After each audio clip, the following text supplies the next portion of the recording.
Moby-Dick, or The Whale by Herman Melville.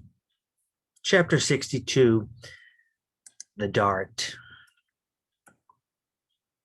A word concerning an incident in the last chapter. According to the invariable usage of the fishery, the whale boat pushes off from the ship with the headsman or whale killer as temporary steersman, and the harpooner or whale fastener pulling the foremost oar, the one known as the harpooner oar.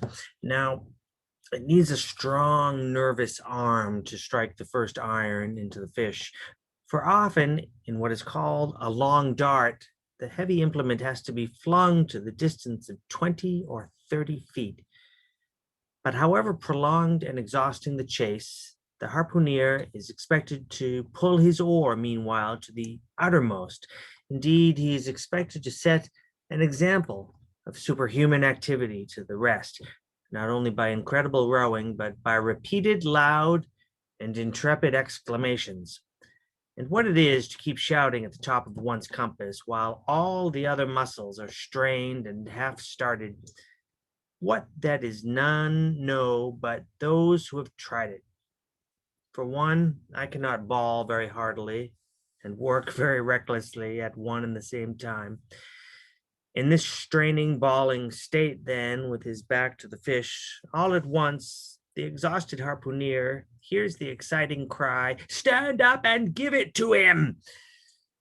He now has to drop and secure his oar, turn round on his center halfway, seize his harpoon from the crotch, and with what little strength may remain, he essays to pitch it somehow into the whale.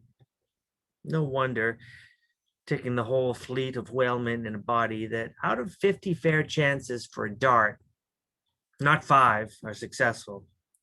No wonder that so many hapless harpooneers are madly cursed and disrated. No wonder that some of them actually burst their blood vessels in the boat. No wonder that some sperm whalemen are absent 4 years with 4 barrels. No wonder that to many ship owners, whaling is but a losing concern. For it is the harpooner that makes the voyage, and if you take the breath out of his body, how can you expect to find it there when most wanted? Again, if the dart be successful, then at the second critical instant, that is when the whale starts to run, the boat header and harpooner likewise start to running fore and aft to the imminent jeopardy of themselves and everyone else.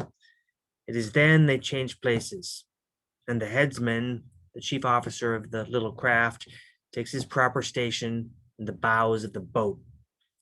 Now, I care not who maintains the contrary, but all this is both foolish and unnecessary.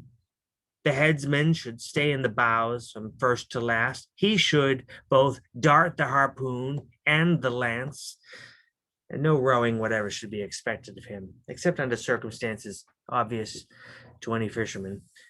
I know that this would sometimes involve a slight loss of speed in the chase, but long experience in various whalemen of more than one nation has convinced me that in the vast majority of failures in the fishery, it has not by any means been so much the speed of the whale as the before described exhaustion of the harpooner that has caused them.